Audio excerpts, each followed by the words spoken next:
Estamos envolvidos numa guerra. Esta guerra não envolve, por enquanto, tropas de combate. Envolve informações. Surgiu algo importante. Temos um espião soviético. Queremos que você o defenda. Sou um advogado de seguros, não atuo na área criminal há anos. Você representou muitos espiões acusados? Será a primeira vez para nós dois. Devia tomar cuidado. As pessoas estão com medo desse homem. Ele é uma ameaça para todos nós. Sabe como as pessoas vão nos olhar? A família de um homem tentando libertar um traidor? Todo mundo merece uma defesa. Toda pessoa tem importância. Nós precisamos ter o diálogo que nossos governos não podem ter. Você é americano, pode muito bem ser detido. Afaste-se do muro, atravesse-o e será baleado.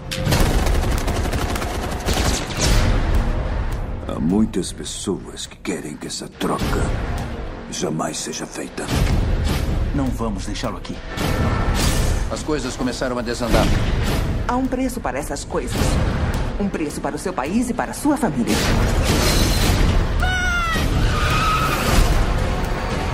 Precisamos que isso seja uma troca. Não!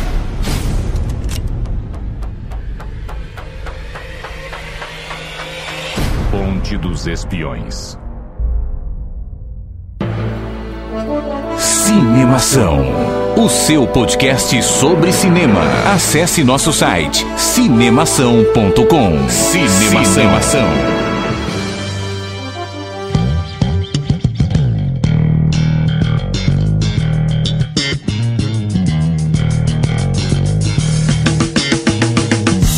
Bem-vindo ao podcast Cinemação número 159. Eu sou Rafael Arinelli. E será que se o Dadinho fosse um espião brasileiro, seu codinome seria Zé Pequeno? Boa pergunta. Uma ótima pergunta. É isso mesmo, queria ver ele esses seria um codinomes. bom espião se ele fosse treinado, né? Seria, até porque ele não tem pena, né? Não, eles seriam, os caras são fera, que eles estão lá no mundo da criminalidade. Se eles vão pro mundo da espionagem. É verdade. É isso aí, eu sou o Daniel Cury e ninguém sabe quem eu sou porque ninguém me vê como eu me vejo no espelho. Mas eu também não sei quem eu sou porque eu não me vejo no espelho como os outros me veem. Olha só que loucura isso, meu. Muito louco isso, né? Eu resolvi falar uma frase bem longa, porque só tem mais eu pra falar a frase. Então, Dani, hoje estamos só eu e você aqui. Vamos falar sobre Ponte de Espiões, né? Ponte dos Espiões. Dos Espiões, exatamente. Novo filme do Steven Spielberg, do Tom Hanks. E a gente foi abandonado por todos os convidados que a gente chamou. Que a gente convidou, exatamente. A gente não conseguiu chamar outras pessoas aqui a tempo, né?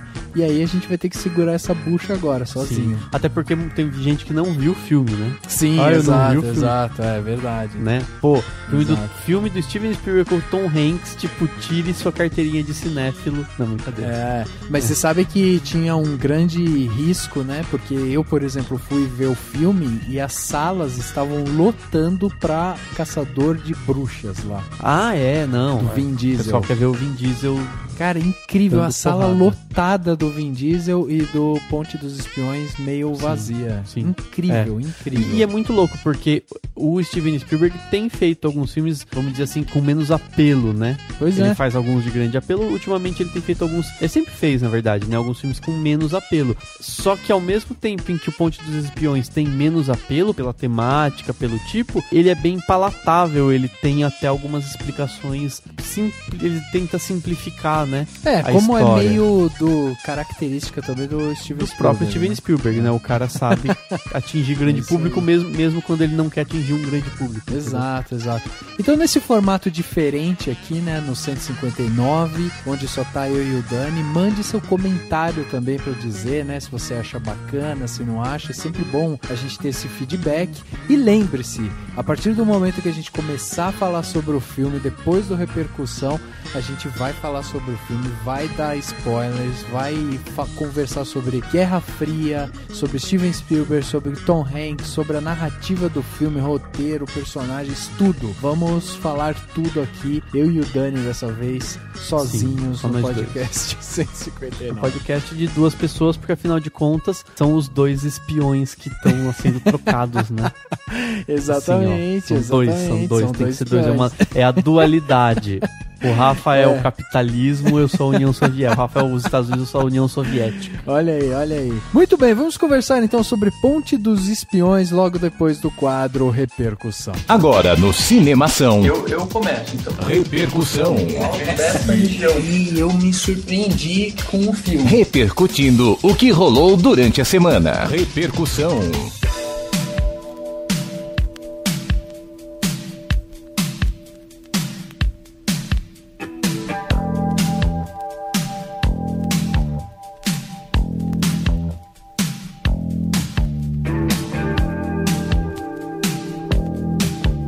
Dani, as pessoas que estão chegando aqui no Repercussão, né, que vão sair dos armários, que vão mandar seus recadinhos pra gente e tal, certamente elas têm muito o que falar com a gente e vão querer também mandar seu comentário sobre esse podcast aqui de duas pessoas, que era algo que fazia muito tempo que a gente não fazia, hein? Vou até pesquisar o último podcast que só teve nós dois, mas eu tenho a impressão que foi alguma coisa com Disney, personagem, não foi? Alguma coisa assim? Cara, só nós dois eu acho que nunca teve. Eu acho que teve uma que foi você e o Henrique. Ah, é verdade. Eu acho que teve uma que foi eu e o Henrique, é verdade. Foi você e o Henrique, foi só dois.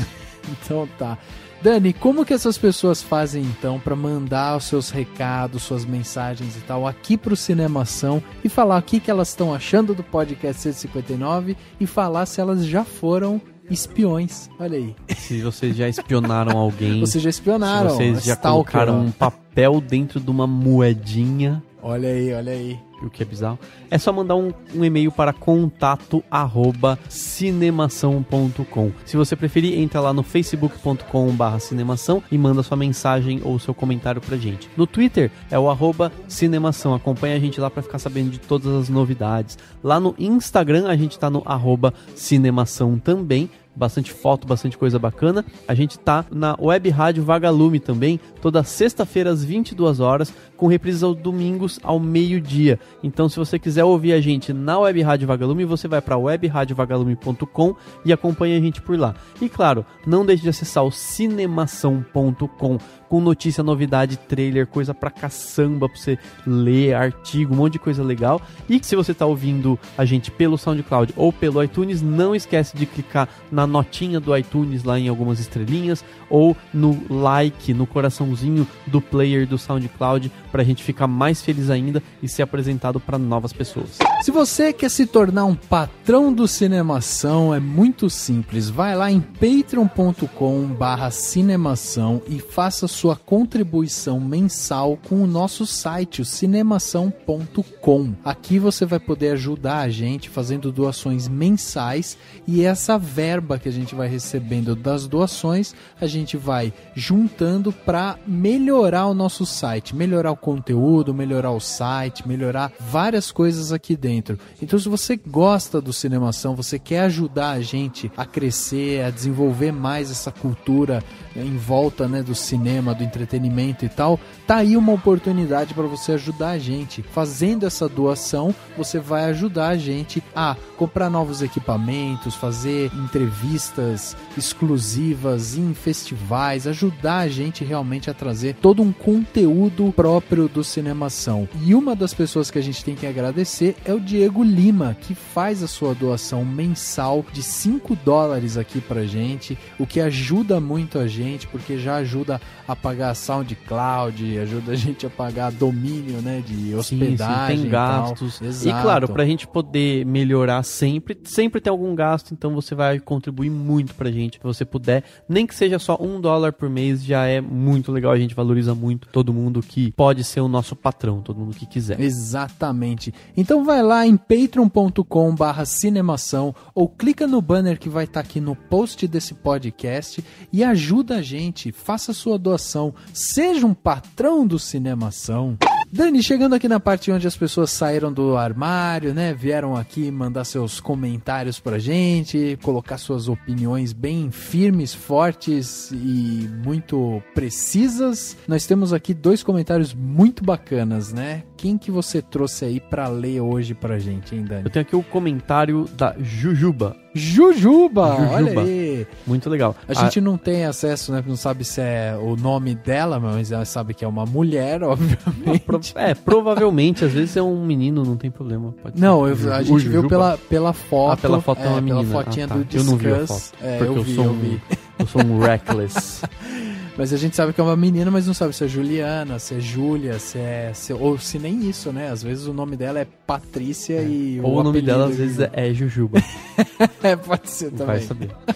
Nunca se sabe. Enfim, ela comentou no podcast 151, que foi o Cinema Intolerância, que até hoje tá gerando bombando, né? Comentários legais, né? Exato. E ela escreveu o seguinte: vejamos pelo lado bom, gerou discussões necessárias em podcasts, um meio gostoso, gostei do gostoso, é um ambiente gostoso, né? Exato, um ambiente legal. E que vem se popularizando bastante e vindo de onde veio numa dimensão maior. De repente, assim como muitos homens alegam que eram machistas, foram se desconstruindo e hoje conseguem reconhecer nossas reivindicações como legítimas, eles também consigam. Acho que o eles, ela tá querendo dizer eles, pessoas que foram machistas em outros podcasts, que a gente discutiu lá no 151, exato, e que não falaram nada a respeito, não se pronunciaram muito, etc, etc.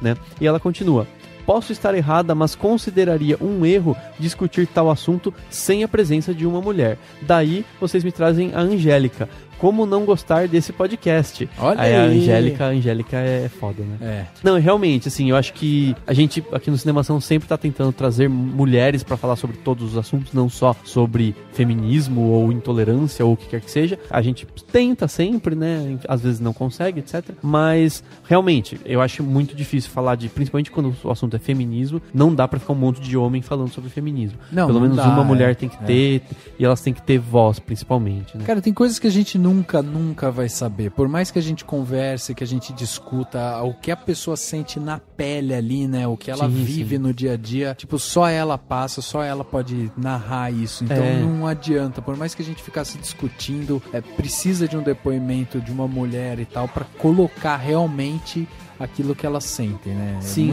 E de todos os outros temas, assim, eu acho que, acima de tudo, esses debates sobre... E teve o Enem agora recentemente, né?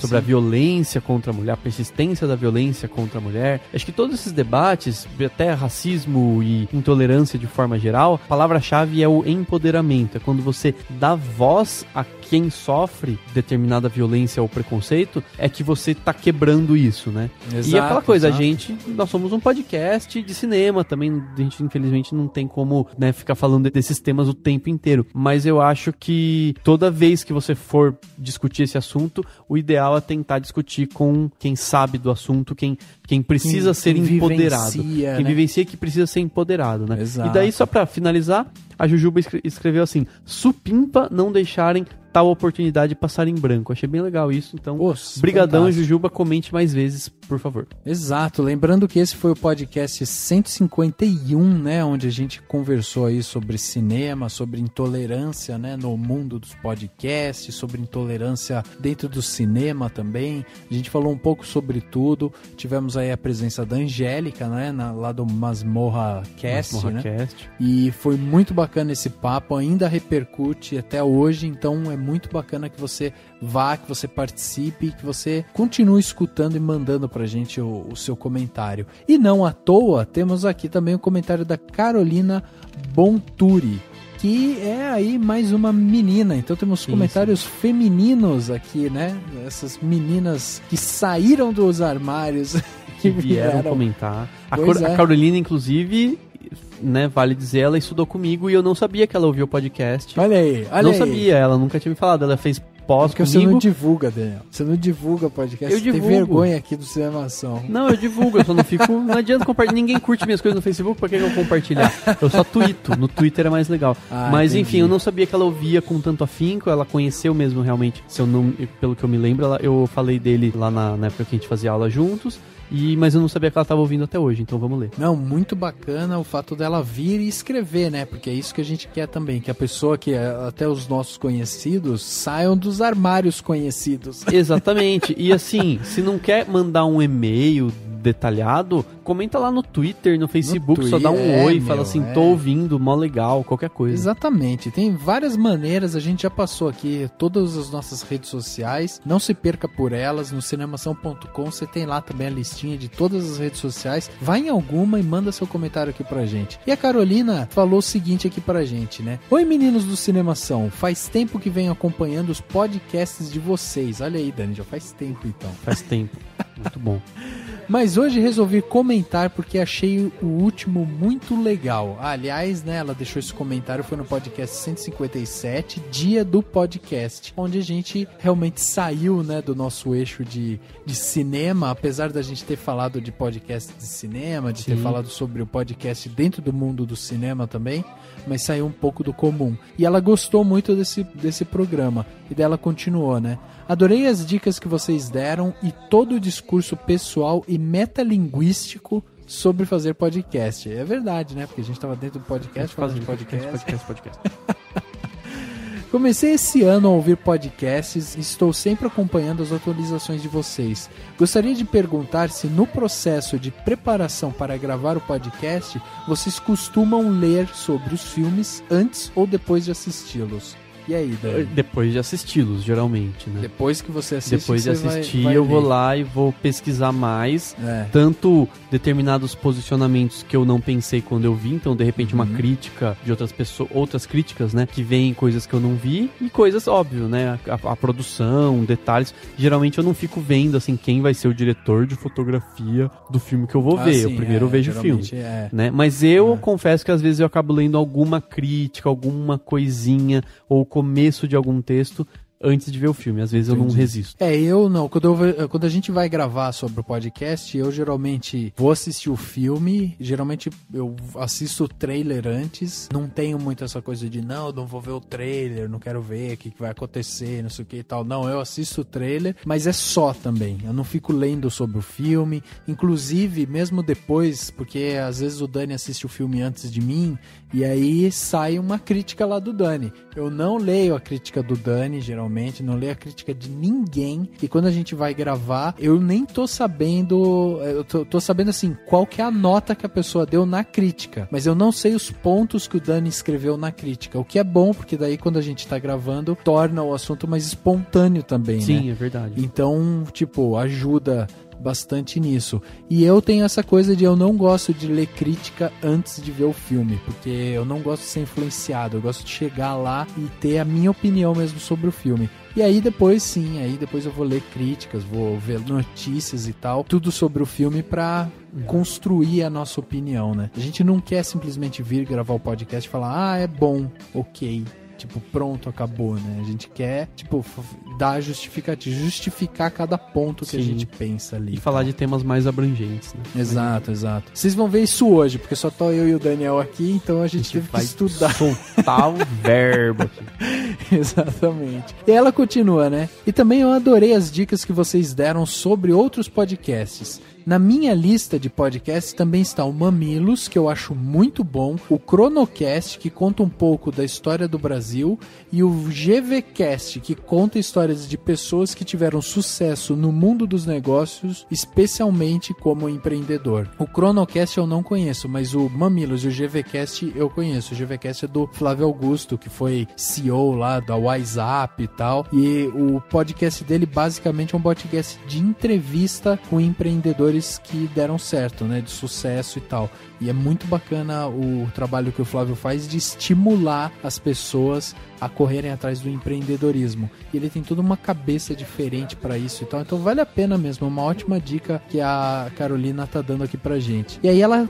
vem, né, na última parte do texto dela aqui que ela mandou pra gente falando assim: também vou aproveitar para elogiar o podcast sobre o filme Que Horas Ela Volta. Eu achei a discussão de altíssimo nível e foi muito interessante pra mim, porque enquanto eu estava ouvindo o podcast, eu estava em casa lavando louça na hora do almoço, porque a faxineira tinha faltado aquele dia. A pergunta é, será que você ficou puta ou não com isso? Porque daí vai fazer mais sentido ainda, né?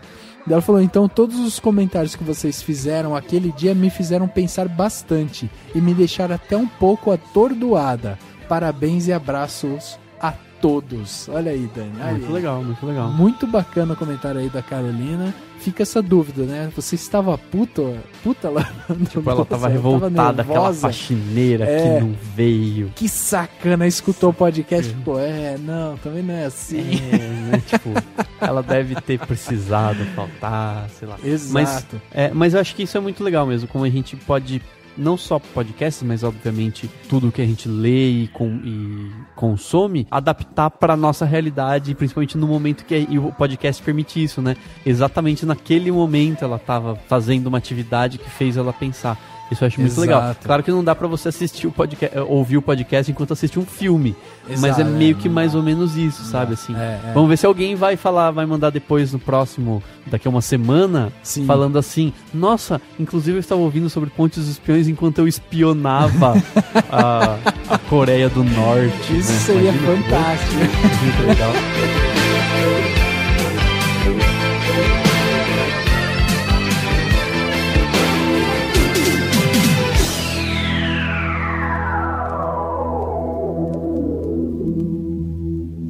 Okay, here's the thing. The Soviet spy they caught, we want you to defend him. Here's the indictment. Wow. Not sure I want to pick that up. The accused doesn't know any lawyers. The federal court tossed it into our lap. The bar committee took a vote. You're the unanimous choice. It was important to us, it's important to our country, Jim, that this man is seen as getting a fair shake. American justice will be on trial. Well, of course, when you put it that way, it's an honor to be asked. But, Lynn, I'm an insurance lawyer. I haven't done criminal work in years. It's like riding a bike, isn't it?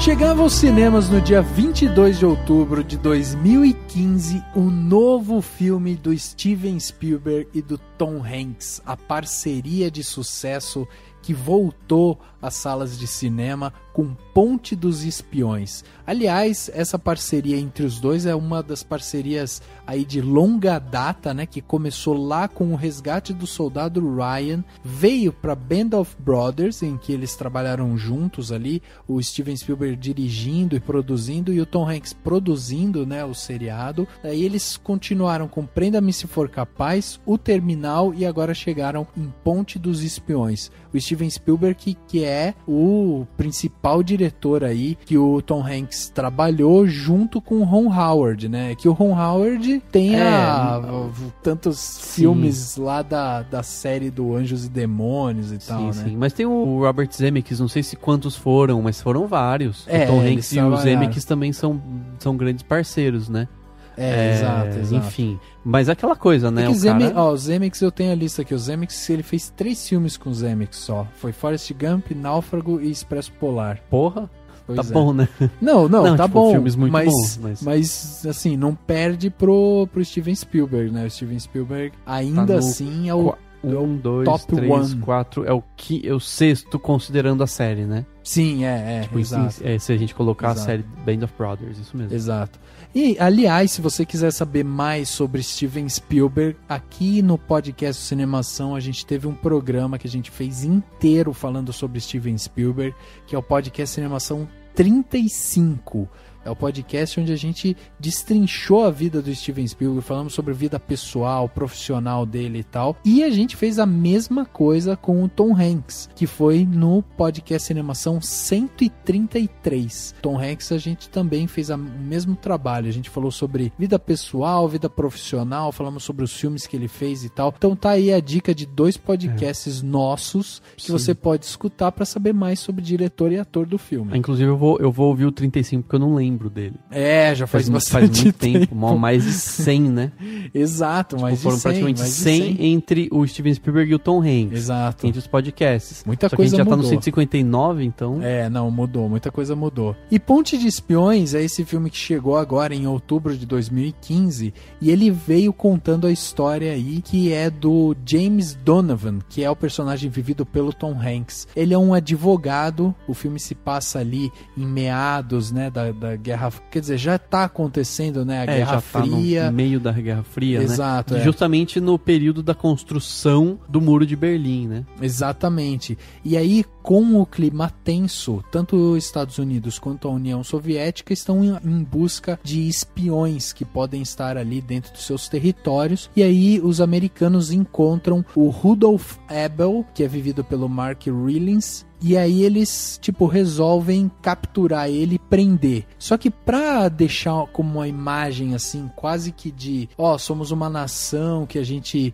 julga, condena, a gente tem um tratamento humano, né? A gente tem um tratamento justo, né? Sim, e até pra evitar a famosa propaganda do governo soviético, porque os soviéticos poderiam, se eles fizessem algo muito ruim, muito sem julgamento, eles iam usar contra, falar, eles mataram um espião nosso, sem fazer nada. Exatamente. Lá. E aí, para usar esse argumento, os americanos resolvem contratar o James Donovan, que é esse advogado, que é um advogado que cuida de apólice, cuida da parte de seguros. E eles falam, vamos chamar esse cara, que ele já tem um histórico na parte criminal, a gente pede para ele defender o cara, ele vai defender, todo mundo vai ver que a gente, né, deu um julgamento justo para esse cara e tal, e o cara vai perder, vai ser condenado, enfim, e acabou o assunto. Só que o Donovan, ele encarna ali o advogado mesmo de defesa, vai atrás e luta pelos direitos do Rudolf, que é considerado esse espião. Em meio a isso, um piloto americano acaba caindo na região ali da União Soviética e também é capturado pelos soviéticos. E aí é feito um trato para eles tentarem fazer uma troca. Então, em vez de eu, americano, condenar esse espião soviético aqui dentro, eu faço uma troca com os soviéticos, entrego o seu espião para vocês e vocês me devolvem o meu piloto americano. Ninguém morre, fica todo mundo feliz, vocês têm o soldado de vocês, a gente tem o nosso e o assunto está encerrado. Só que para fazer essa negociação, o Donovan vai ter que ir até a União Soviética, lá na Alemanha, né, no lado soviético. Seria na parte de Berlim que foi tomada pelos soviéticos. Exato. Né? De certa forma já é um território da União Soviética. Exato. E aí ele resolve ir pra lá porque ele precisa negociar com o pessoal lá pra fazer essas tratativas, para tentar fazer essa troca de espiões. Eis que se dá, né, o nome do filme Ponte de Espiões, porque é em uma ponte que eles precisam fazer a troca dos dois espiões que estão... Na verdade, são duas pontes, mas tudo bem, exato, né? Exato. Mas ponte, tanto em inglês quanto em português, dá o sentido de ligação. É um ponto em que dois governos totalmente opostos, os dois ícones da polarização do mundo, né, Estados Unidos capitalista, União Soviética socialista, se comunicam, né, e se conversam, porque o legal, eu acho, das pessoas entenderem, ele é um filme sobre, óbvio, a Guerra Fria e sobre essa coisa de espionagem que sempre teve, né, no mundo, até no 007, enfim, sempre houve essa coisa da espionagem entre esses dois países, essas duas nações soberanas e tal, só que de uma forma nada glamourosa, né? É diferente daquela visão do negociador, do espião, que né, tipo, fica escondido e não, é uma coisa nada glamourosa, que é o que foi o mais real e uma conversa mesmo, houve uma negociação. Isso foi muito raro nesse período, né? Não havia negociação, por mais que não tenha havido uma guerra literalmente, né, um bombardeio, um confronto militar entre essas duas potências na época da Guerra Fria, por isso que ela foi fria, não teve isso, mas nunca houve uma conversa, não havia esse tipo de debate de negociação, e eles tiveram uma negociação naquele momento, então também essa é uma ponte, né, uma ligação entre esses dois países. Exatamente. Isso ficou muito emblemático, né, justamente por isso, e uma das coisas que o filme é bem feliz é mostrar justamente essa coisa de como os dois governos estavam pisando em ovos, né, como era uma coisa muito delicada, assim, que apesar deles terem o intuito de, tipo, a gente pode entrar numa guerra de novo, a gente pode, né, vir a se degladiar e tal, mas isso vai ser prejudicial pro mundo, porque o mundo tinha acabado de sair de uma Segunda Guerra Mundial, já estava muito pesado, muito, né, fragilizado, exato. E aí o que acontece é isso, assim, não, a gente precisa investir em diálogo, e aí você percebe bem isso, assim, as duas nações pisando em ovos mesmo. Sim. Até porque a Guerra Fria toda foi basicamente um pisar em ovos. Sim.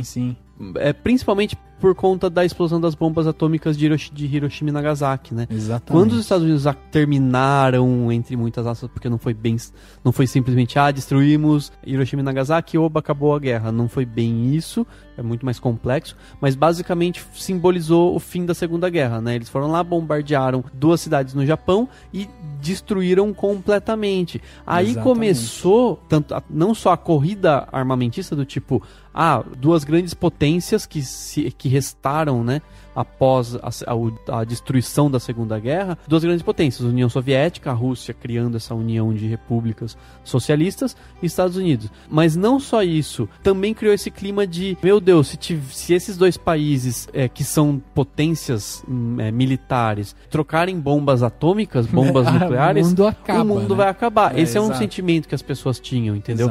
Inclusive o próprio conceito do hippie surgiu muito disso, né? Desse tipo, vamos a paz e amor, vamos amar que o mundo vai acabar, né? Vamos beber e amar, vamos fumar e amar que o mundo vai acabar. Esse é o princípio do hippie, porque do tipo, meu Deus, se o mundo for acabar, eu quero curtir a vida. Exatamente. Mas enfim, tô viajando aqui. Mas Dani, diz aí pra gente, esse filme, ele trouxe aí essa parceria de novo, né, Spielberg e Tom Hanks para as telas do cinema, mas ele trouxe também uma equipe técnica por trás disso, né? Então, quem que é essa equipe técnica do filme? Bom, os principais nomes que a gente tem no roteiro, tem o Matt Charman, que não é um roteirista ainda muito famoso e tal, mas foi o cara que encontrou, né, que desenterrou essa história do Donovan e essa história que é curiosa sobre a Guerra Fria, e que o Steven Spielberg se apaixonou completamente, assim, ele gostou muito dessa história. E depois a gente até pode discutir isso, né? Ela lembra um pouco até Lista de Schindler, ela tem essa coisa do standing man, né? Do cara que vai defender o cara comum, entre aspas, que vai defender as pessoas. Só que o filme teve uma revisão, passou por uma revisão dos irmãos Coen, do Joel Coen e do Ethan Coen, que são os, né, pelo amor de Deus, Bravura Indômita, Fargo, Onde os Fracos Não Têm Vez, O Homem que Não Estava Lá, filmaço, os caras são hoje 2 dos maiores roteiristas, né, de Hollywood, provavelmente, entre os, sei lá, de uma lista de 10, 15 maiores, eles com certeza estão na lista. A fotografia é que pronuncia Janusz Kaminski, que é um grande parceiro de Spielberg, né? Fez o Resgate do Soldado Ryan, Terminal, Lista de Schindler, Prenda-me se for capaz e outros filmes do Spielberg. A montagem do filme é do Michael Kahn, que fez também outros grandes filmes do Spielberg, Caçadores da Arca Perdida, Jurassic Park, também a Lista de Schindler, também o Resgate do Soldado Ryan. No design de produção, que inclusive está sendo comentado aí que ele tem chances de indicações ao Oscar, principalmente em design de produção, é do Adam Stockhausen, que é um cara que ainda não tinha feito nenhum filme, não tinha feito nenhum design de produção de filmes do Spielberg, mas ele fez só 12 Anos de Escravidão e 2 grandes do Wes Anderson, né? O Grande Hotel Budapeste e o Moonrise Kingdom. Então ele, o cara é um grande designer de produção, né? Diretor de arte, etc. No elenco, além do Tom Hanks, não tem muita gente muito famosa, que você vai falar, nossa, é o fulano. Mas tem a Amy Ryan, que faz a esposa dele, né? Que é uma atriz assim, conhecida e tudo mais. Tem o Mark Rylance, que você já comentou, que faz o espião, né? O espião da KGB lá, que foi preso pelos americanos. Tem o Alan Alda, que faz um colega de profissão, praticamente o chefe do Tom Hanks. Tem o Will Rogers, que faz o estudante lá, que também é preso pela polícia da Berlim Oriental. E o Austin Stowell, que faz o piloto que vai preso pelos soviéticos, né? Na história do filme. Então são os principais nomes e realmente tá tudo nas costas do Tom Hanks e o cara tira de letra. Então essa é uma coisa que eu ia falar realmente, né? O filme, apesar de você ter vários nomes de elenco e tal, ele é de uma certa forma um elenco reduzido, né? Ele é um elenco que tipo, você tem ali no máximo 5 atores chaves ali que você pode dizer, né? Que são importantes, mas todos eles são altamente substituíveis. Menos o Tom Hanks. Não, o filme é pro Tom Hanks. Pro Tom Hanks, exato. O Steven Spielberg até falou que ele pensou imediatamente no Tom Hanks pra fazer o papel. E o Tom Hanks falou que não só adorou o roteiro, como jamais negaria um pedido do Spielberg. Exato, então. Né? Tipo, um cara falando... O Spielberg chega pra você e fala que você vai fazer. Mas assim, realmente, ele tá nas costas do Tom Hanks. E eu acho que até por ser uma história um pouco enxuta, óbvio que ela não é intimista extremamente, mas é uma história muito, muito concisa, né? Não tem muito o que fugir. Você não precisa investir em grandes atores, né? Exato. Então, tipo, só o Tom Hanks já tá bom. Então, sei lá, eu gostei muito disso. Não, ele é um cara que, tipo, realmente ele já tá com todas as suas estrelas, toda a sua maturidade na parte de atuação, assim. Você percebe que ele trata a atuação com a maior naturalidade possível. Sim, ele é muito seguro. Então, sem exageros. Sem exagero, exatamente. Com sutileza de olhar, com sutileza na forma de se comportar. Assim, ele hoje consegue, é um dos atores top mesmo. Você vê que o cara assim sabe tão bem que ele tá fazendo que ele provavelmente, claro que ele pesquisou, mas a impressão que dá é que ele chegou lá e tipo e brotou, entendeu, o personagem. E é um personagem que tem que ter esse olhar, o legal do Donovan, né? Ele é um personagem que tem que ter essa segurança e essa imagem de correto, de homem correto, de homem ético, mas também ele não é um grande... Ele não tem que se emocionar, ele não tem que chorar, ele não tem que lutar, ele não tem que fazer coisas abruptas. E você precisa de E assim, isso é o mais importante, eu acho. Às vezes a gente mesmo tá falando de atuação, a primeira coisa que a gente lembra é de grandes cenas dramáticas e pesadas. Claro que elas são legais de vez em quando, né? Grandes choros, sei lá, grandes cenas de briga e tal. Mas o que determina que um ator é muito bom é quando ele faz algo sutil. Entendeu? Fica natural, né, cara? Você não tem você não percebe a quebra. Tipo, eu tô vendo aqui o cara interpretar, né? Você sente na voz. Aliás, tem um exercício que eu acho muito bacana de fazer, é você, às vezes, desviar um pouco o olhar da tela em si. Se você estiver vendo um filme legendado, por exemplo, leia a legenda com mais foco, sabe? Desvia um pouco o olhar da tela e pega mais o som, sabe? Tenta acompanhar o som do cara falando e a legenda. Você percebe, tipo, no jeito dele falar, se ele já tá falando de uma forma muito mais fluida, muito mais natural do que propriamente, tipo, o cara tá falando com, sabe, num ritmo pausado, que você percebe que ele tá lendo, que ele tá interpretando mesmo. Sim. E o Tom Hanks, ele traz essa verdade pros personagens dele, o que acrescenta e muito. Né? How did we do in there? Not too good. Apparently you're not an American citizen. That's true. And according to your boss, you're not a Soviet citizen either. Well, the boss isn't always right, but he's always the boss. dos atores que o pessoal tá elogiando muito é realmente o Mark Rylance, né? Que é o cara que, tipo, tá aí fazendo esse papel desse espião soviético, e ele tem uma frieza na interpretação dele, ele tem uma calma, uma quietude ali e tal, que gera aquela coisa do suspense por trás do personagem, mas ao mesmo tempo ele deixa implícito que o cara é culpado, mas ao mesmo tempo não é, então ele fica com aquela incerteza, ele gera essa incerteza, e é uma interpretação muito boa também dele. E é um cara que não vinha fazendo cinema, né? Ele tava fazendo seriados, né? Tá fazendo alguns seriados americanos e tal. Fez alguns filmes. Ele faz muita produção britânica, né? Ele é um ator britânico. Exato, Ele faz muita produção britânica, e ele não é um ator, pelo menos não fora da Inglaterra, não sei se talvez na Inglaterra sim, mas ele não é um ator que as pessoas olham e falam, nossa, é o Mark Rylance. Né? Exatamente. E assim, isso é bom, porque eu acho que precisava mesmo de um ator que talvez não fosse tão carimbado pra poder dar esse ar de, não só de mistério, mas até de sutileza mesmo, assim. Você vê que ele é um cara muito preparado. Ele tava preparado pra ser pego, porque quando você é um espião soviético nos Estados Unidos, você tem que ir preparado pra ser pego, porque muito provavelmente você vai saber exatamente o que você vai fazer, como você vai reagir, tudo. Então era um cara muito frio nesse sentido, ele é muito meticuloso, ele sabe tudo, né, que ele vai fazer. E muito sábio e tudo mais. Eu só não gostei tanto dele quanto muita gente gostou. Eu vi comentários de gente achando que ele é simpático, que ele é carismático. Eu particularmente não achei, e me incomodou quando eu tava vendo o filme que ele fosse tão frio, né? O famoso would it help, né? Tipo, isso ajudaria se eu ficasse preocupado com quem diz... De que adianta ficar preocupado? Exato.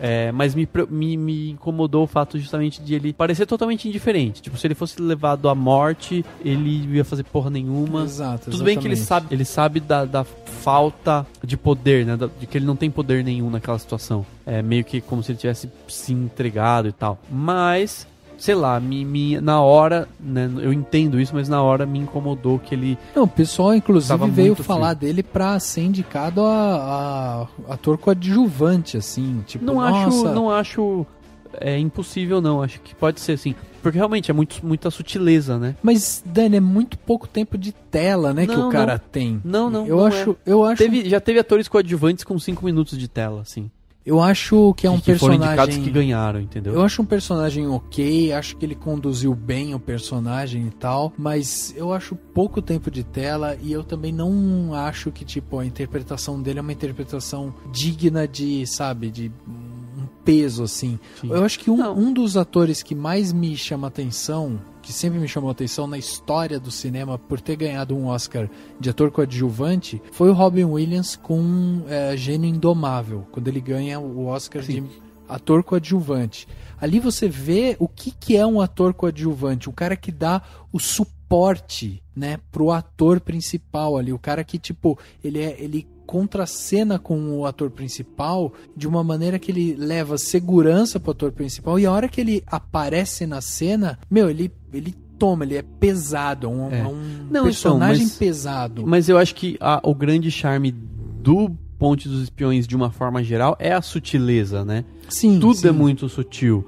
Tudo acontece, as conversas, né? É tudo dentro da sala, é tudo... Tanto que uma pessoa que quer um filme de espionagem mesmo, não vai gostar do filme. E eu acho que essa é a coisa do personagem dele, do Mark Rylance. Ele é um cara ele faz tudo com muita sutileza, né? Aquele momento em que ele fala sobre o standing man, né? Sobre o cara que se levanta e que não se deixa ser levado pelos grandes poderosos por quem tá com a arma na mão, ou pelo governo, etc. É o standing man, é o cara que, né, não sei como que eles, não lembro agora como que eles traduziram, mas eu acho que aquele momento, por exemplo, mostra muito a sutileza, tipo, ele tá emocionado, ele tá mostrando uma grande amizade com o Donovan, né? Mas ele não tá fazendo o que o personagem dele não faria, né? o personagem dele seria um cara endurecido, então ele não jamais mostraria uma emoção muito expressiva, ele vai deixar tudo muito velado. Eu acho que ele fez isso muito bem. Claro, é muito difícil dizer quem merece ganhar Oscar de ator coadjuvante, porque a gente não sabe nem indicado, não viu 90% dos filmes que vão estar figurando no Oscar. Mas eu acho que não seria injusto uma indicação, não. Eu acho interessante isso, eu acho que ele pode ser indicado e tal, mas eu também acho que ele é um cara que é substituível, sabe? Não vejo todo esse peso na interpretação dele. Mas, falam muito bem dele, porque é um cara que realmente tem o personagem dele é um personagem que traz essa curiosidade, então por isso chama também a atenção. Então fica essa citação de honra aqui pra ele, porque realmente pode ser um cara que pode figurar aí, apesar de eu não acreditar, mas pode ser que figure aí. Eu acho, Dani, legal a gente trazer aqui pro pessoal, pros nossos ouvintes, né? A gente tentar situar as pessoas dentro da história da humanidade por trás desse filme. Porque esse filme ele tem alguns pontos interessantes que o Spielberg tem feito, né? Primeiro que é essa retomada à história americana, né? A gente viu, o Steven Spielberg fazendo isso recentemente com Lincoln, por exemplo, né? Sim. Que é uma coisa muito americanizada, ele muito bate... ufanista, né? Exato, exato. Então, a gente já percebe esse tom nos filmes do Spielberg. E outra característica que a gente vê é justamente esses filmes que ele sempre faz, que são muito lineares, assim. Você vê, a sequência de ação acontecendo uma atrás da outra, não existe nenhum ato que vai te surpreender. Ele é muito bem explicadinho, né? Ele é bem amarradinho, então bem montado, que são características do Spielberg mesmo, e o Ponte dos Espiões meio que tem essas características dele, né? Sim. Eu acho muito louco isso, porque, sei lá, eu tenho algumas broncas com o Spielberg, né? Sim, tem meio raivinha. Eu não sou fã. Claro que eu sei que o cara é muito foda, eu sei que ele tem uma importância absurda na história do cinema, ele é um dos maiores diretores de cinema da história, de todos, assim, mas eu não sou fã dele, eu botaria Scorsese na frente dele com muita facilidade.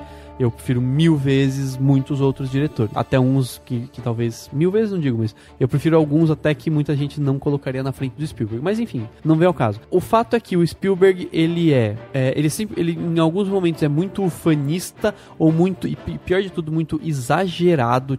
Sabe, ele tende pra um melodrama, talvez até pra ser mais palatável, né? Talvez até pra conseguir um público mais amplo. Mas ultimamente ele tende pra um melodrama que me incomoda bastante. Ele tem, assim, teve alguns momentos ufanistas, tipo no Resgate do Soldado Ryan mesmo, tipo no Lincoln, né? Lincoln, cavalo de guerra. Cavalo de guerra que nem se passa nos Estados Unidos, mas, ele tem essa coisa... O Cavalo de Guerra é mais exagerada, mais melodramático, assim.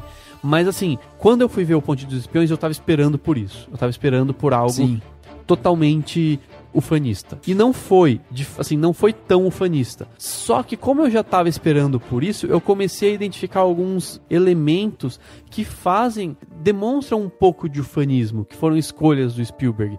Por exemplo, o Tom Hanks pisa na Berlim Oriental, que é a Berlim comunista, do lado de lá vamos dizer de lá, porque a gente tá, né, no Ocidente, mas do lado de lá do muro. E assim, a fotografia é mudei completamente. Estamos num lugar horroroso, frio, gélido, cinza. Aqui é horrível. E claro que era, assim, claro que o governo da União Soviética, ele era uma ditadura, enfim, era um negócio que realmente deixava todo mundo acuado dentro de casa, enfim, cheio de problemas. Mas isso pra mim demonstra que ele tá querendo muito diminuir essa União Soviética, pra deixar os Estados Unidos maravilhosos. Não, isso grita nas cenas finais, quando o Donovan volta pros Estados Unidos, que é tudo azul. Aquele azul de esperança. Aquela coisa colorida, né? O carro atrás do casa Donovan dele tá quentinha. É azul. A mulher vem vestindo azul. O cara tá com terno azul. Sabe assim, um azul quente, né? Um azul quente. Uma cor quente, acolhedora, uma cor assim que te abraça, que mostra paz, que mostra tranquilidade. Isso grita. E de fato eles estavam na paz, na tranquilidade, porque os americanos estavam no bem bom. Sim. Né? Esse período foi o período em que, um pouco depois disso, mas foi o período em que, nossa, a American Way of Life estava explodindo, as pessoas tinham dinheiro e andavam de carro, e as mulheres cozinhavam peru todo dia no forno. Mas assim, enfim, um exemplo agora. No momento em que mostra, é uma cena rápida, mostra o julgamento do piloto americano lá na União Soviética. É uma cena breve só pra mostrar que ele foi condenado, né? Sim, lá, por eles, assim como o cara da KGB foi condenado nos Estados Unidos. Aí o que acontece? Lá nos Estados Unidos, por um lado, ele mostrou o povo americano como um povo violento. Tipo, o cara não é condenado à morte e as pessoas ficam revoltadas, né? Exato, E na União Soviética isso não é mostrado. É como se as pessoas até sentissem pena dele, né? Assim, coitado, ele é só um piloto que caiu de avião, né? Que se ferrou. Meio que assim, só que o ambiente que eles fazem pro julgamento, assim, eu duvido, sei lá, eu não consigo acreditar que eles usariam pra julgar um piloto americano um espaço gigantesco cheio de gente com aquelas bandeiras que parecia o jantar de Hogwarts do Harry Potter. Exato. Aquele lugar gigante com aquelas bandeiras vermelhas, um negócio suntuoso, como se fosse pra mostrar assim, olha como esses caras são perigosos, entendeu? Lembra até Hitler, que tinha acabado de morrer, né, na Segunda Guerra. Exato. Então assim, você fala, sabe assim, por favor, vamos, né, seja menos, porque eu achei complicado isso. Teve vários momentos em que isso foi sutil, na verdade. Não é uma coisa que as pessoas vão falar, nossa, sutil, ele tá gritando que mas tipo, é pra reforçar esse americano bonzinho, maravilhoso, bonzinho, exato. Na figura do Donovan. Sim, por mais que a figura do Rudolph Abel, não sei, seja um cara simpático de uma certa forma, mas ainda assim ele é misterioso, né? Ele fica na dele, ele não demonstra muita emoção e tal. Então assim, você vê que sutilmente, mesmo assim, o Spielberg ainda pende. E uma coisa que, assim, eu fiquei com cara de what na hora do filme. Tem aquela cena que é interessante, ele no trem cruzando, né, o trecho lá do muro de Berlim, e ele vê pessoas tentando cruzar, atravessar o muro pra ir pro ambiente capitalista, e eles são metralhados, porque é o que eles faziam, né? É o que eles faziam, né? Eles metralhavam quem tentava passar pra lá. A própria União Soviética fazia isso. E aí, depois, no final, tem uma cena que mostra umas crianças, tipo, é como se fosse a mesma repetição. Exato. Mas mostra umas crianças pulando um quintal, aí você fala, o que porra de caralhos tem a ver esta merda? Porque não tem nada a ver. Sim. Sabe assim, não é nem do tipo... Porque assim, se fosse pra mostrar liberdade entre as pessoas, tinha que mostrar um campo aberto e não um monte de grade de casa, entendeu? Exato. E são crianças que pode até parecer que elas estão invadindo aquela casa. Exatamente. Então, tipo, sei lá, criminalidade dos Estados Unidos que vocês estão mostrando. Não, essa cena foi muito infeliz mesmo. Eu olhei e falei que, sério, nessa hora eu falei, Spielberg, você conseguiu dar uma cagadinha num filme que tava muito bom, sabe assim? E ele fez algumas cagadinhas em alguns momentos. Isso não precisava, cara. Não tirando os méritos, a gente tem muita coisa boa pra falar. Sim, não precisava dessa cena mesmo, é completamente desnecessária. O filme poderia muito bem ter acabado num sorriso da moça dentro do trem lá, né? Ele nem precisava olhar pra fora, nem nada, tipo, meio que, estamos te reconhecendo. Mas mesmo o sorriso dessa senhora aí, não achei legal. Tipo... Não é. Ele deveria ter acabado realmente quando ele volta pra casa e mostra o noticiário na TV e tal. É que o Spielberg, ele tem essa necessidade de mastigar muito as coisas. É mastigar e exagerar. Ele quer um melodrama mesmo, ele quer mostrar, ele quer te relembrar, ele quer, sabe, a cena dos meninos pulando e a cara do Tom Hanks, do tipo, sabe, fazendo uma cara de que tá lembrando daquilo, como vamos ficar com isso sempre na memória, não importa o que aconteça e tal, sabe, uma coisa meio nesse sentido. É uma coisa do tipo que o Spielberg quer fazer um melodrama, ele quer te trazer, quer te remeter, quer mostrar, né, o que foi que aconteceu, quer te fazer lembrar e tal, e é completamente desnecessário. Sim, e assim, até a primeira cena que mostra aquela senhora estranhando ele, olhando feio pra ele, porque viu ele na capa do jornal, jornal, o que seria uma baita de uma coincidência, ou sei lá, né? Mas tudo bem, vamos entender que todo mundo lia o jornal no trem naquela época. No momento em que todo mundo olha pra ele, você tem também um exagero, né? Não é a figura a mulher simbolizando uma população toda que não gostava dele, porque isso é interessante, né? Tipo, a população toda tá condicionada a odiar os comunistas, que foi a Guerra Fria, foi muito isso, né? Os americanos faziam uma propaganda contrária ao comunismo de uma forma, as pessoas realmente acreditavam que comunista era, como que é, come carne humana? Canibal. Tinha gente que acreditava piamente que comunista comia carne de gente, assim, sabe? Sim. Era um negócio absurdo. Tudo bem, assim, você fala assim, essa senhora tá representando, mas na hora que ele mostra todo mundo no trem olhando pra ele, sabe? Você fala, gente, é desnecessário, isso não acontece, isso não é natural, entendeu? Não é. E é, de novo, é mastigado, porque ele já tinha mostrado outras coisas, mostrando, tipo, um certo preconceito contra o Donovan, porque ele tá defendendo um espião soviético. O fato de ele ser um cara que tenta defender, mesmo sabendo que a causa tá perdida, né? Exato. Tipo, todo mundo falou, esse cara vai ser condenado. Exatamente. Mas a gente precisa de um advogado e tal. Enfim, sei lá, tem coisas boas no filme também, pelo amor de Deus. But what you're saying is, if Powers has given up everything he knows, then Moscow would trade. Why wouldn't they? As for Abel, if he dies in an American prison, the next Russian operative who gets caught might think twice about keeping his mouth shut. And you never know. Abel might want to see the sky again and decide to trade Russian secrets for small American favors. Vamos tentar colocar aqui exatamente o porquê desse discurso, né? Vamos falar um pouco sobre a Guerra Fria em si. A Guerra Fria que aconteceu de 1947 a 1991, né? Ela foi meio que dividida em fases, né? Porque teve vários acontecimentos aí no meio. Ela acontece logo depois da Segunda Guerra Mundial, que acaba em 47. O que aconteceu basicamente foi que, com o fim da Segunda Guerra Mundial, onde a Alemanha foi a Alemanha nazista, né, foi completamente acabada, Hitler se matou e tal, teve todos aqueles acontecimentos. Há controvérsias, mas tudo bem.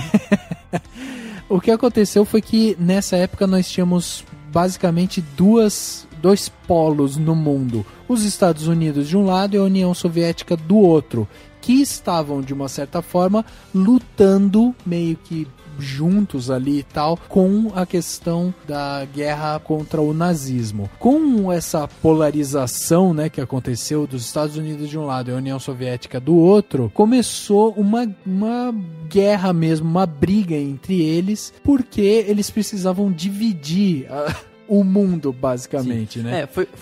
Foi uma polarização extrema do mundo, totalmente extrema, de países, de nações que as duas eram potências quase que iguais, assim, as duas tinham meio que o mesmo poderio econômico, de certa forma.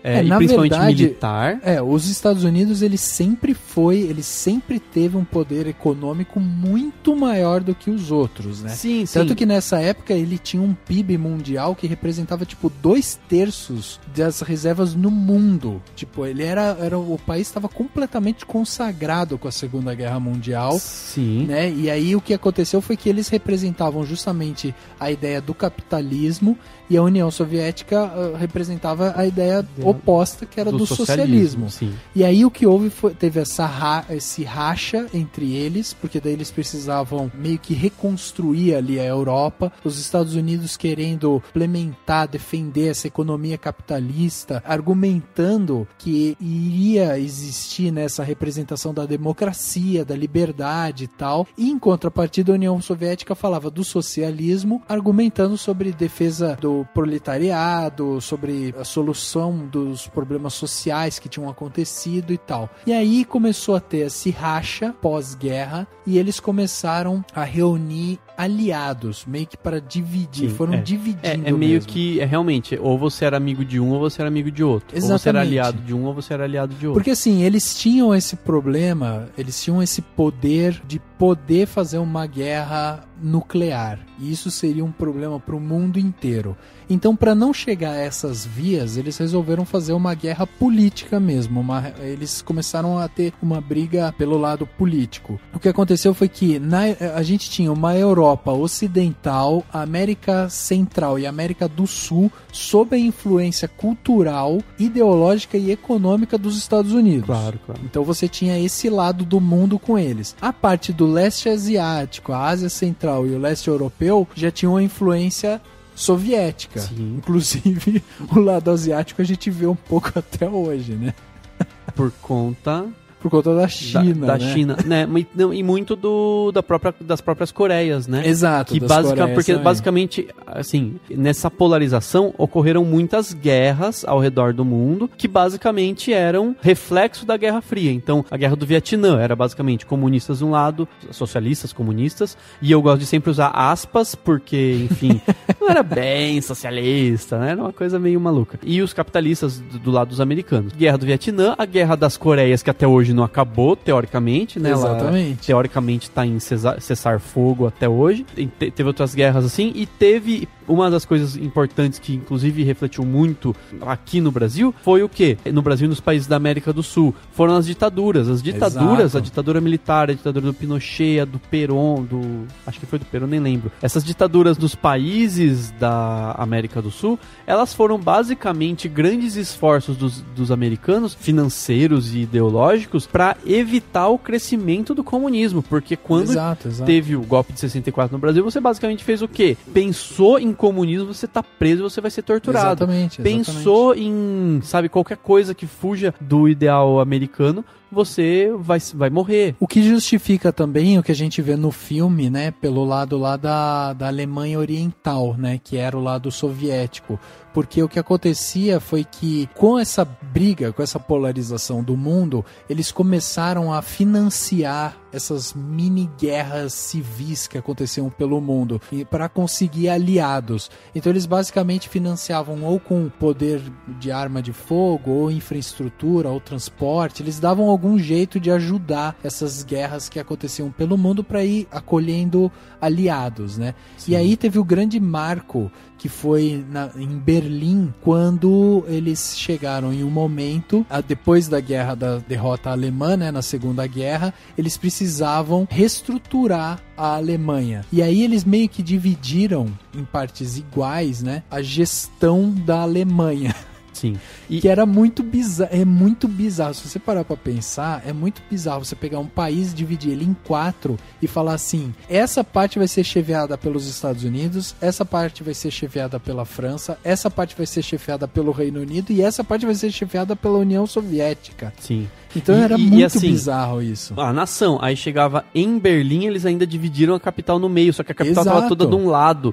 Então era bizarro isso. E aí o que aconteceu foi justamente que foi feita a construção do muro, que é, eu acho que uma das partes mais emblemáticas do filme, né? Porque você vê realmente a construção, já vê essa divisão, essa polarização e tal, né? Entre os dois lados e tal. E aí você tinha, de um lado da capital alemã, você tinha a Alemanha Ocidental, que era a parte que eles tinham como capital Bonn, era o nome da cidade. E aí do lado soviético tinha lá a Alemanha Oriental, que era conduzida pelos soviéticos, né? Lógico. E até uma coisa interessante pra gente entender como que as coisas funcionavam e que no filme mostra muito bem, é assim, lá no Ponte dos Espiões, o Donovan, né, que é o Tom Hanks, tá negociando com os soviéticos que prenderam, que capturaram o piloto americano. Exato. Só que e ele fala assim, eles falam, né, que também capturaram um estudante X, que é o Pryor, né? Sim. É um estudante que simplesmente tinha uma namoradinha do lado de lá, foi pra lá, os caras prenderam ele e ele ficou lá. E a polícia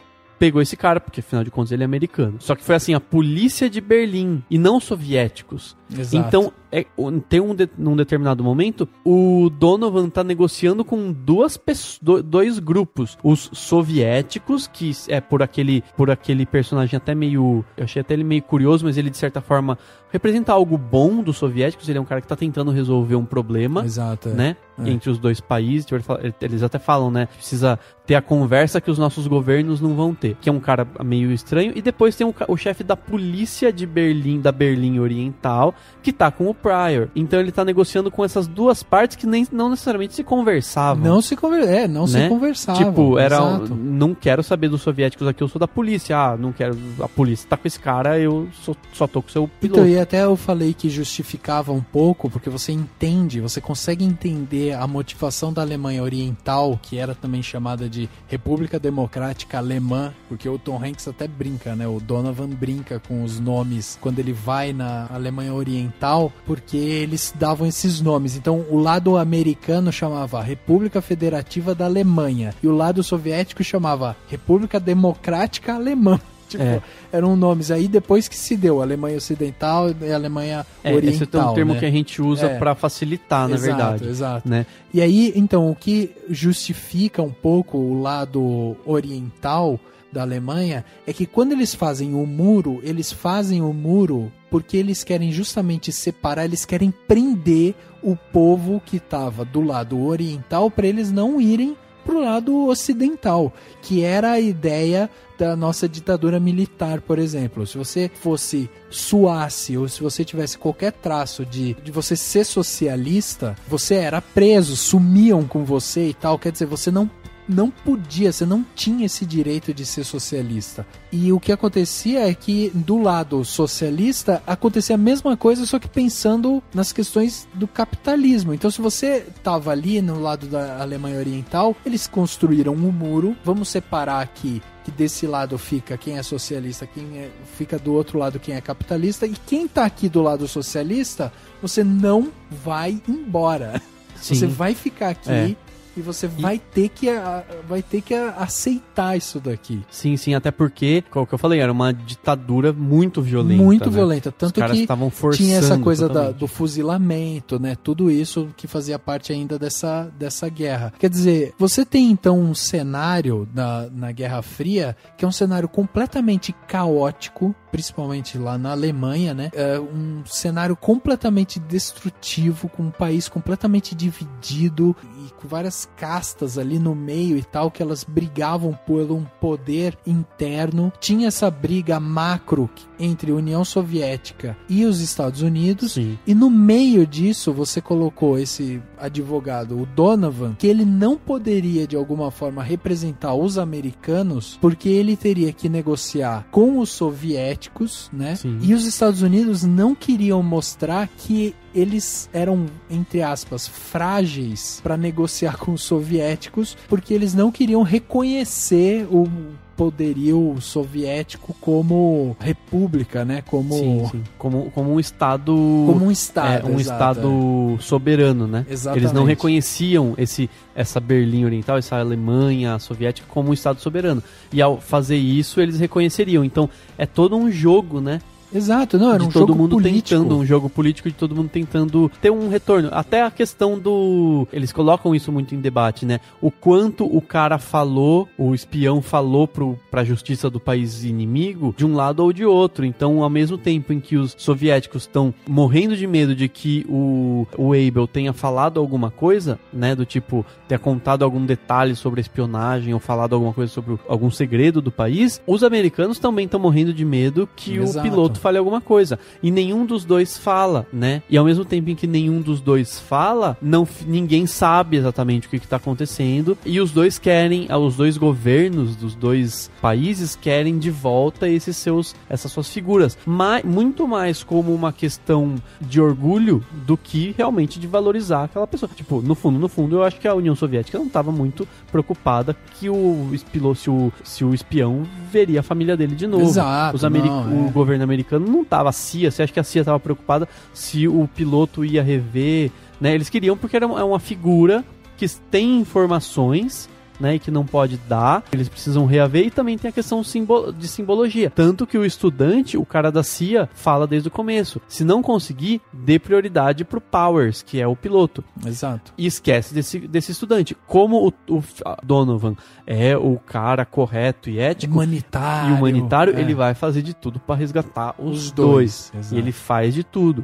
entendeu? E é nesse ponto que eu acho que o filme lembra um pouco a Lista de Schindler, né? Não, e é nesse ponto que ele realmente fica interessante, né? Porque você tem esse drama, esse melodrama no começo, quando é feita a captura do espião soviético, e aí você tem essa coisa do, preconceito contra ele, mas também existe todo esse viés da guerra, né? O que é o socialismo, o capitalismo e tal, então tem toda essa briga envolvendo por trás, por isso que tem esse discurso de ódio pregado pelos americanos ali, e aí você tem esse melodrama, mas eu acho que a parte mais interessante do filme é quando o Donovan vai realmente para a Alemanha Oriental e começa essas tratativas para fazer essa negociação de troca entre os espiões, porque ali você tem um recorte do que era a Alemanha Oriental, você tem uma ideia também do que o governo americano e o governo soviético estavam dispostos a fazer para continuar medindo forças, para continuar tendo algum tipo de diálogo entre eles, então existia também isso. O filme também ele mostra de uma maneira muito legal essa coisa do pisar em ovos, desse suspense entre nações, não é nem entre personagens, ele consegue mostrar de uma maneira macro mesmo, né? Como tava essa tensão entre os dois países. E isso é muito bacana. Isso eu acho que é a parte mais interessante do filme mesmo. Sim. E o que dá toda a riqueza do filme, sim, uma das grandes riquezas do filme, elementos sutis, né? De como há uma divisão no mundo. Então tem momentos em que você tem uma grade que separa um cara do outro.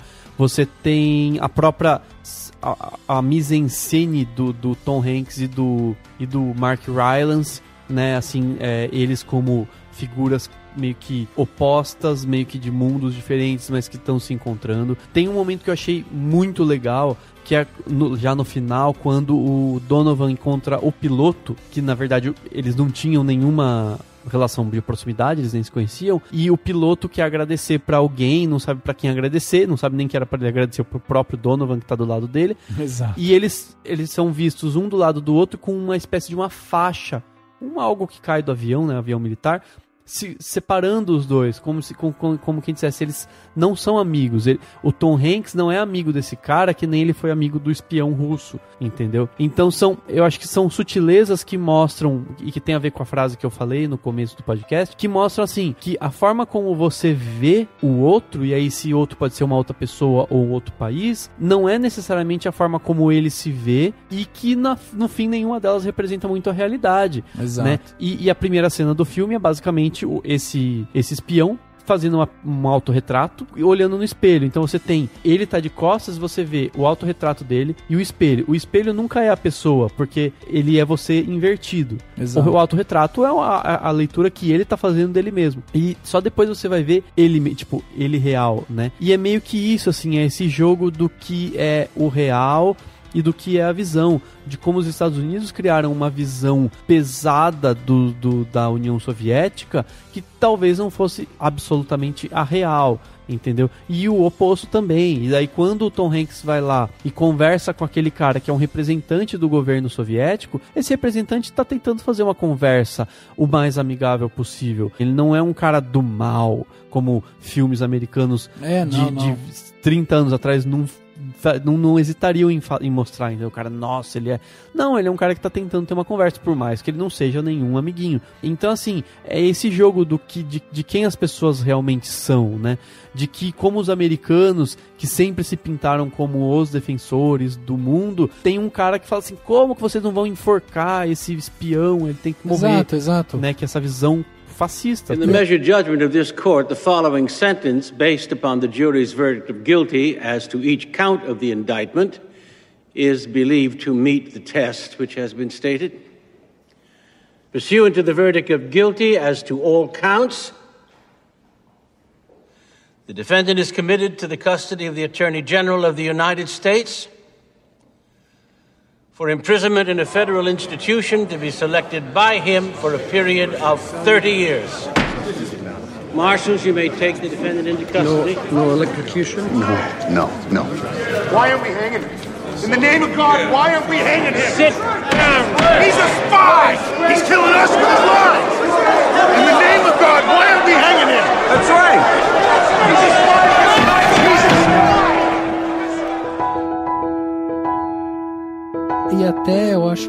coisa aí, Dani, que o filme com esses detalhes sutis, ele chega a ser um filme não ideológico, né? Porque ele não vai bater exatamente nisso, de tentar pintar exatamente um retrato. Não. Ele tem essas sutilezas de valorização dos americanos. Exato, como a gente já discutiu. Sutil, mas ele não é ideológico ao ponto de, tipo, vou estampar aqui exatamente o que precisa ser e vamos seguir essa linha, entendeu? Não. É muito pelo contrário, ele te traz elementos que vão te fazer pensar realmente, né? Em como que aquilo foi construído, qual que é a visão, né? Como existia também essa visão arregada, né? De ódio de uma parte e da outra parte também, né? Isso é interessante. Sim. Inclusive tem uma passagem que diz que o pai do Steven Spielberg, que se chamava Arnold Spielberg, ele era engenheiro e ele era intercambista na Rússia durante a Guerra Fria. E aí, logo depois que o Powers, que é o piloto de avião, né, caiu, foi abatido, o Spielberg lembra que houve um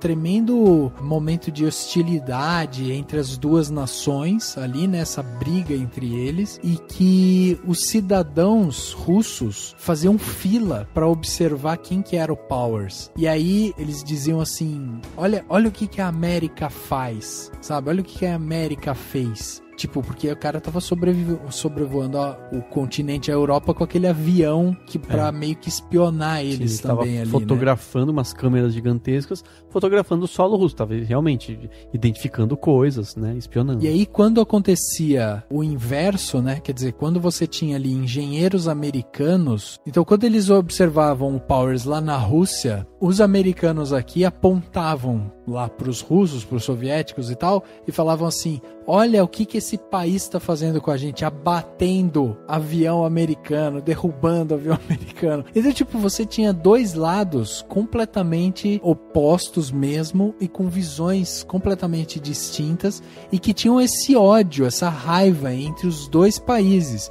E o Spielberg conta isso porque como o pai dele era um intercambista russo, o pai dele viu essas duas coisas. Ele estava lá como um engenheiro americano, em que todo mundo ficava criticando a Rússia por ter pego o piloto americano, e ele tinha também o lado dos russos que apontavam para eles, que eram americanos ali, falando, olha aí, olha o que a América faz, olha como que eles são e tal. Então o Spielberg quis trazer para esse filme um pouco tentar trazer um pouco desse equilíbrio, apesar dele sempre pender mais pro lado americano. É o lado dele, né? É o lado dele, exatamente. Né? E não existe mais soviético pra defender o lado dos soviéticos. Os russos exatamente. Hoje provavelmente nem são não valorizam tanto sei lá, não seriam positivos em relação à União Soviética, né? Exatamente. Agora, é um filme que ele é muito rico no seu suspense, né? Porque pra gente, por exemplo, essa história do Donovan, desse advogado, que foi um dos advogados com grande história no governo americano, porque inclusive depois ele ajuda o governo a negociar a troca e a liberação de reféns em outras guerras e tal. Então ele teve uma história bem bacana ali. A gente que tá aqui de fora, que tá no Brasil e tal, a gente não acompanha, não conhece essas histórias de Donovan, de Powers, de Abel, né, do espião soviético e tal. A gente não conhece isso. Então, assim, a gente percebe que é um filme que ele traz o suspense de uma forma bem bacana também, porque ele exige de você uma atenção e você fica naquela coisa de não saber exatamente como que a troca vai se dar, se aquilo ali vai dar certo. Ele consegue desenrolar isso de uma forma bem pausada e aí te deixa, né, naquele clímax de tensão mesmo. Sim. Mas nesse ponto ele não exagera. Não exagera, né? Exatamente. Ele não é uma coisa de aumentar. Não. Ele é bem comedido, bem centrado ali e tal. Inclusive na parte da troca, realmente, eu me via, tipo, pensando, caraca, vocês têm que saber se o outro lá já foi liberado, né? Se é Pryor, né? Pryor, daí eles estavam na outra ponte e tudo mais. Então cara, liga, porque ele ficou lá com aquele papinho com o Abel. O Abel. Abel. E ele falava assim, e aí, como é que tá? Nossa, como é que vai ser quando você voltar? E tralalá, tipo, batendo mó papo com o cara. Aí a hora que os soviéticos chegam com o Powers, tipo, e aí, vamos fazer a troca, não sei o quê. E aí ele fica sabe, ele não fala nada do Briar. Daí eu fiquei, caraca, alguém tem que ligar lá pra saber se o moleque chegou lá, meu. E eles, sabe, ninguém fala nada. Então você fica naquele clímax mesmo de, porra, solta logo, né, cara? E até por conta da negociação, porque chega um ponto que o Donovan praticamente, ele dá uma sentença, né? Ele fala, avisa, ele fala até pro cara do Sense8, né? Tipo, aquele ator alemão, né, que faz o funcionário da polícia, né? Ele é do Sense8, da série do Sense8. E ele até fala pra ele, dá meio que um ultimato, fala, se não rolar, se vocês não devolverem esse Prior, esse menino, esse rapaz aí, a gente não vai dar o Abel. E aí, os soviéticos vão saber que foi culpa da polícia, foi basicamente isso que ele fala, né? É que vão saber que foi culpa da polícia de Berlim, né, de vocês, que a gente não devolveu o espião deles. E aí que tem outra parte bacana do filme, porque como ele tá muito bem amarrado nessa parte macro da briga entre americanos e soviéticos e tal, você assistindo aquilo, entendendo essa briga entre eles, você realmente observa aquilo, você fala, olha o tamanho da merda. Porque se esse acordo não for feito, é quase que uma declaração de guerra realmente. E o próprio espião que tá preso, tanto nos Estados Unidos quanto na União Soviética, quer dizer, das duas partes, né? Eles não poderiam sofrer nenhum tipo de tortura ou até serem mortos pelos seus inimigos ali, porque era uma declaração de guerra, claro, se isso acontecesse. Então, e era uma coisa nas costas de um cidadão comum. Exato. Um cara que é muito bom de argumentar, muito bom em negociar, mas ainda assim um cidadão comum. Então, talvez isso ainda sim fosse um trunfo dos americanos, porque eles poderiam, numa situação de dar errado, dizer assim, quem fez isso foi um cara que não é nosso representante. Esse cara não é do governo americano, não é da CIA. Tem outra parte aí que também é muito inteligente, que daí eu não sei se os fatos aconteceram exatamente dessa forma, mas se aconteceram, foi muito inteligente por parte do Donovan, porque o fato de não credenciarem ele como você é um representante americano, você é um cara que trabalha para a CIA, e sim, você é um advogado particular que tá indo lá para negociar a troca de reféns, né? Sim. Basicamente deram essa carta para ele e falaram pra ele isso, ele se sentiu com o poder de tipo, já que eu tô aqui pra negociar reféns, eu vou negociar, e não vai ser vão ser 2 reféns, porque eu tô aqui, ninguém manda em mim, eu não tô representando o meu governo, eu não tô aqui como CIA, eu não tô com nada, eu não tenho uma carta de ninguém. E aí ele tem esse próprio empoderamento da situação. Exatamente, e a impressão que me passou, e eu acho que o Spielberg foi feliz em transmitir isso, e o roteiro, inclusive, que é até pelos momentos engraçados, né, outra coisa importante, né, ele tem momentos muito engraçados que é bem a cara dos irmãos Coen, mas uma coisa que o filme me passou foi de que o Donovan seria um cara correto em qualquer circunstância. Sim, exato. Tipo, ele não estava fazendo aquilo só pensando, eu preciso salvar o meu país, ele estava fazendo aquilo porque era o certo. Foi dado um serviço pra ele, e ele faz do jeito certo, entendeu? Exato. Tipo, ele fazia do jeito certo numa agência de uma seguradora, ele fez do jeito mais correto possível no caso do julgamento do Abel, do tipo, qualquer outro advogado cagaria, fala, vou só defender aqui de um jeito bunda só pra dizer que eu fiz um trabalho. E na verdade ele fez o jeito mais correto, ele fez o que qualquer advogado faria, ele deixou a Viola Davis do How to Get Away with Murder, sabe, orgulhosa dele, porque ele fez o que ele teria que fazer, tipo, eu vou buscar assim, nossa, mas isso foi contra a Constituição, vocês entraram sem mandado na casa do cara, né, enfim, aí entra todo o debate jurídico. E isso é muito legal, né, Dani? Tanto, eu acho que é aí que tá um dos pontos fortes do filme também, que é isso, é o diálogo, né? E aí eu acho que entra muito os irmãos Coen no roteiro, porque os diálogos, eles são até ácidos, assim, né? Sim, tem acidez, tem humor quase que absurdo, né? Um humor realmente meio absurdo, tipo, num momento tão sério surge algo engraçado, mas que soa real, porque é algo que alguém falaria pra tentar, simplesmente porque o cara é engraçado, porque o cara fala coisas engraçadas. Exato, isso é bem exatamente. interessante. O cara, assim, os vários personagens, mas assim, só completando, sei lá, eu achei que foi muito claro isso. Tipo, o Donovan não fez tudo aquilo pensando no país dele, nos filhos, né? Porque se pensasse nos filhos, ele não faria nada, porque ele foi ameaçado, atiraram na casa dele e tal. Mas ele faz aquilo porque é o correto. Tipo, eu vou fazer o trabalho correto, nem que eu tenha que sofrer por isso. They got our guy, our spy pilot. They've got their spy. We want you to negotiate the swap. I'm an insurance lawyer. Are you good at what you do? This will be a first for the both of us. You should be careful. Do you know how people will look at us? The family of a man trying to free a traitor? Every person matters. Why aren't we hanging him? He's a spy! We need to know what the Russian is telling you. We're not having this conversation. Don't go Boy Scout on me. We don't have a rule book here. We call it the Constitution, and that's what makes us Americans. Where do they want this negotiation? East Berlin. People in my country consider this an act of war. The next mistake our governments make could be the last one.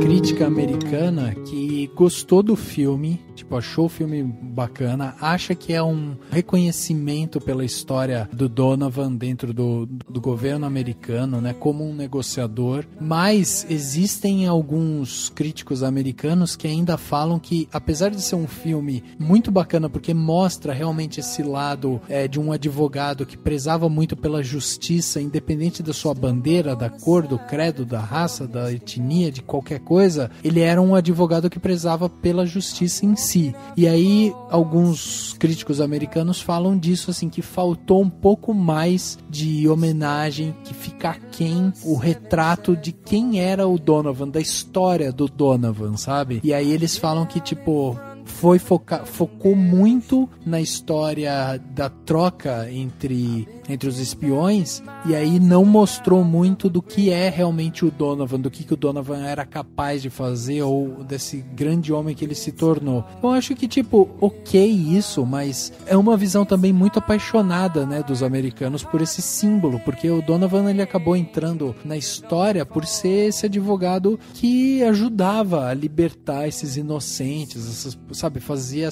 esse trabalho muito sério de buscar realmente a justiça. E na verdade, o Ponte dos Espiões, ele é, assim como eu comparei já com a Lista de Schindler, e até a gente pode pegar o Resgate do Soldado Ryan, ele é basicamente uma história micro dentro de um período histórico macro, né? Então, verdade. Tipo, aqui no momento da Guerra Fria, Soldado Ryan foi Segunda Guerra, ou tô viajando? Segunda Guerra. Segunda Guerra. E a Lista de Schindler, o Holocausto, né? Na época do Hitler na Alemanha nazista. Em todos esses momentos você tem personagens quase que comuns. Claro que eles são importantes. Tipo, é um advogado. No caso da Lista de Schindler, era um empresário, um cara, né, que tinha muito dinheiro. No caso do Resgate do Soldado Ryan, você tem soldados, você tem tenentes, você tem patentes importantes do exército, mas não são os caras foram, nossa, morrer.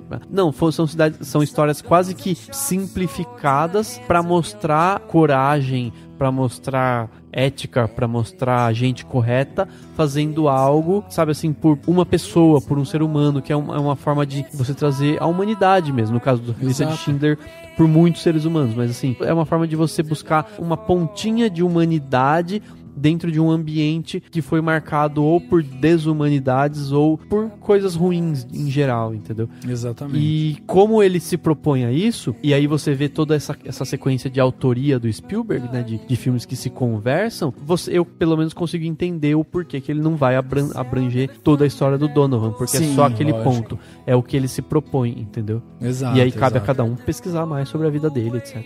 Exatamente. Dani, vamos aqui dar então as nossas notas para esse filme tão bacana que foi, né? O Ponte dos Espiões, que a gente discutiu aqui.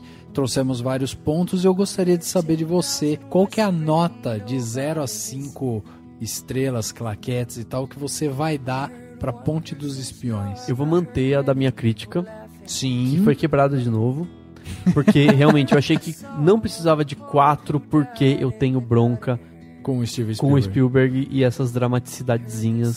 E, sabe, assim, a mulher dele olhando pra ele deitadinho na cama de... Você parou de seguir ele no Facebook. Eu parei de seguir ele no Facebook.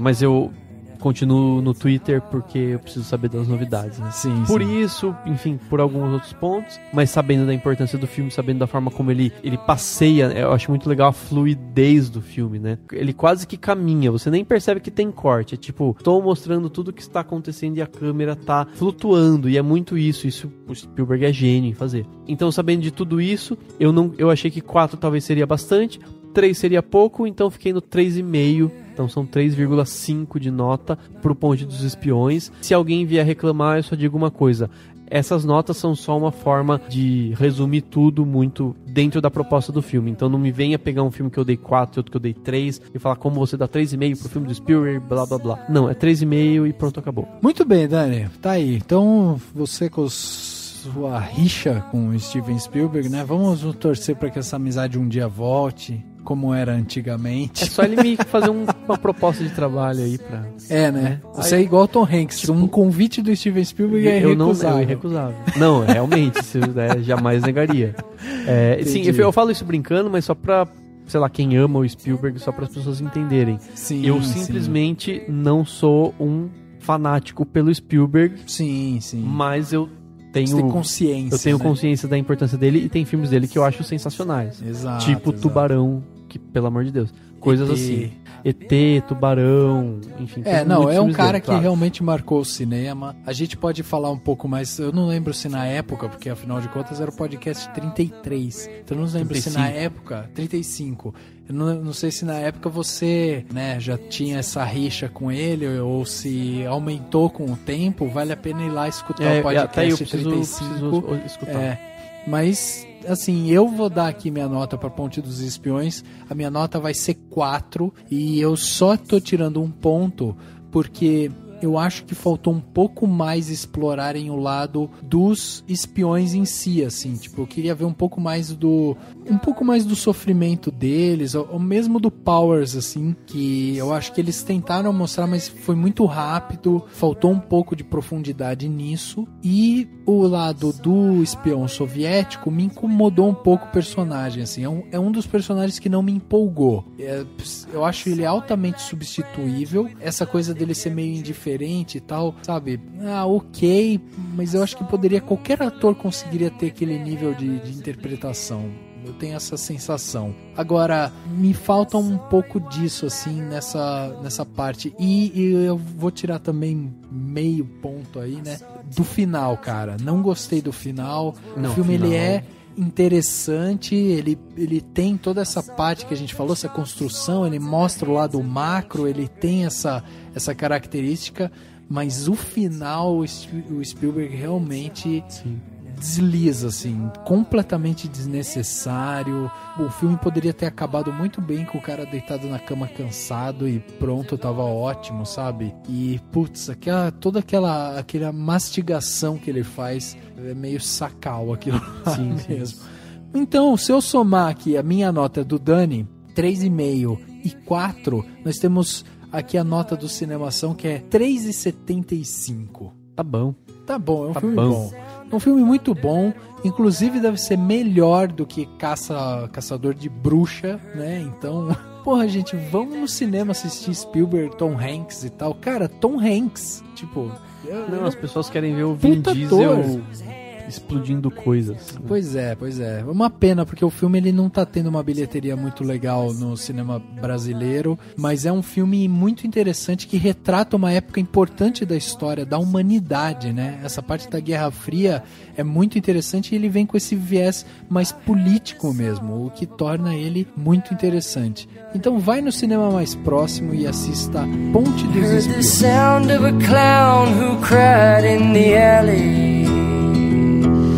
Cause it's a heart, and it's a heart,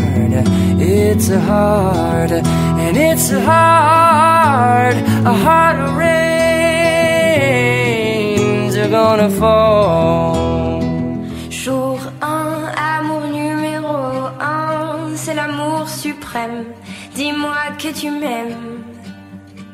Je veux un jour numéro 2, une suite à l'hôtel, supplément mortel. Chegando ao final de mais um podcast, agora podcast Cinemação número 159. Falamos aqui, eu e o Dani e eu, falamos sobre Ponte dos Espiões, filme do Steven Spielberg e do Tom Hanks, e um filme muito bacana que fala sobre a Guerra Fria, sobre o ódio entre americanos e soviéticos, e o papo foi bom, hein, Dani? Você acha que a gente conseguiu segurar bem o programa? Eu acho que sim, acho que sim. Acho que deu, né? Não, deu sim, eu acho que eu espero que todo mundo tenha gostado. Eu também. Né? Claro que a gente sabe que não dá pra fazer podcast com 2 pessoas toda vez. Mas de vez em quando acho que não é um problema, assim. Eu acho melhor um podcast com 2 do que um podcast com, tipo, 10. Que você fica aquela bagunça. Eu também acho, cara. De opiniões, assim, que você fica... Você ouve tanta gente que você nem sabe quem você tá ouvindo e tal. Ou 3 em que só 2 falam, ou 4 que só 2 falam. Exatamente. É bacana isso, é bacana a gente trocar. E assim, o que a gente tá fazendo aqui é um papo que a gente teria, né, normalmente numa mesa de bar e tal, que é o que foi que motivou a gente a fazer o site do Cinemação. Exatamente, né? E mesa de bar funciona com 2 pessoas, né? Só não funciona com uma. Apesar de que alguns podcasts só com uma pessoa podem ficar interessantes, se você for criativo. Mas ele tem uma grande tendência de virar um saco gigante. Não, você tem que ser criativo, tem que editar alguma coisa legal e tal. Talvez não faça 1 hora de podcast, mas eu acho que assim, se a proposta é a mesa de bar, 2 pessoas fazem. O Mandorinha só não faz verão, mas 2 já fazem, então. Exatamente. Nossa, que frase horrorosa. Péssima. Mas é isso aí. Valeu todo mundo e até semana que vem. O podcast Cinemação número 159 fica por aqui e a gente se vê no próximo. Quand tu me retiens, c'est celui qui revient.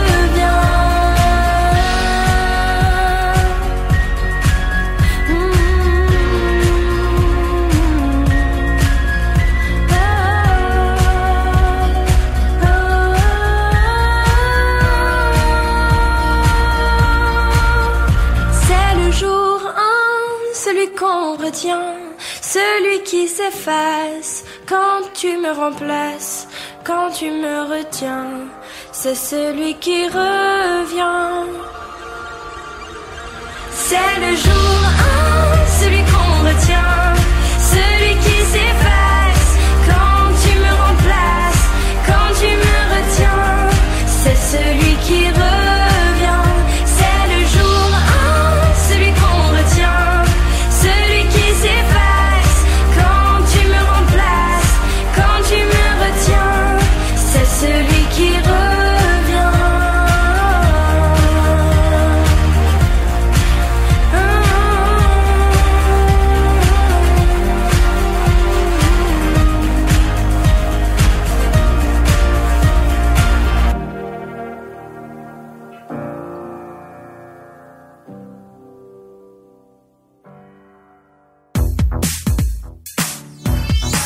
Esse podcast foi editado pela Isso Aí Design. Tudo isso é forma com função. É design estratégico. É isso aí.